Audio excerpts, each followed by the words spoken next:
حضرت سیدنا داتا گنج بخش علی حجویری رحمۃ اللہ تعالی علیہ کے دور میں جب لوگوں نے باطنی امراض کے نام بدل کر خود کو دھوکہ دینا شروع کیا تو آپ رحمۃ اللہ تعالی علیہ نے اس خود فریبی کا تذکرہ یوں فرمایا: اللہ کریم نے ہمیں اس زمانے میں پیدا فرمایا ہے کہ جس میں لوگوں نے حرص کا نام شریعت،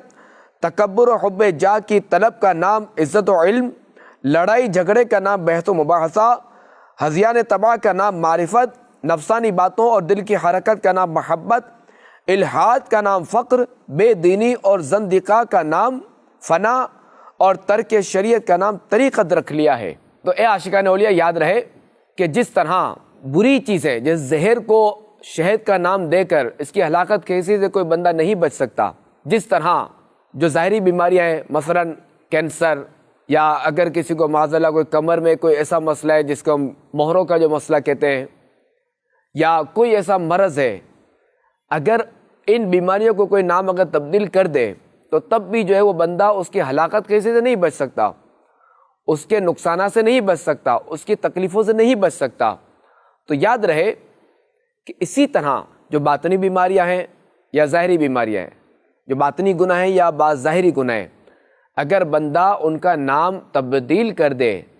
تب بھی ان کی ہلاکت خیزیوں سے نہیں بچ سکتا۔ مثلا اگر کوئی جھگڑا ہوا یا کوئی ایسی تکرار ہو گئی یا کوئی ایسی بات چیت ہوئی، کوئی بحث ہوئی، تو اگلا اس کو نام دیتا ہے کہ میں تو وہ علمی مباحثہ کر رہا ہوں۔ اسی طرح بعض لوگ جو ہے وہ اپنی باطنی بیماریوں کو چھپانے کے لیے جو ہے وہ اس سے جہالت کو بھی علم کہہ دیتے ہیں،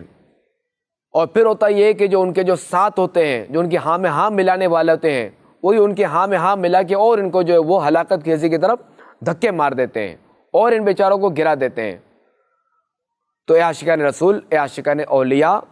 ہمیں اس کا بالکل خیال رکھنا چاہیے کہ کہیں ہم ان بیماریوں میں مبتلا تو نہیں۔ اگر خدا نخواستہ ہم ان بیماریوں میں مبتلا ہیں تو ہمیں ان کا علاج کرنا ہوگا،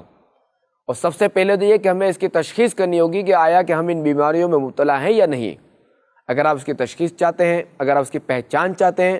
تو آپ دعوت اسلامی کے دینی ماحول سے وابستہ ہو جائیں، اس کے مدنی قافلوں میں سفر کریں، اس کے ہفتہ وار سنت و برے اجتماع میں شرکت کیجیے، اور ہر ہفتہ وار جو مدنی مذاکرہ ہوتا ہے وہ دیکھیے۔ تو اگر خدا نخواستہ ایسی بیماری ہوئی تو انشاءاللہ الکریم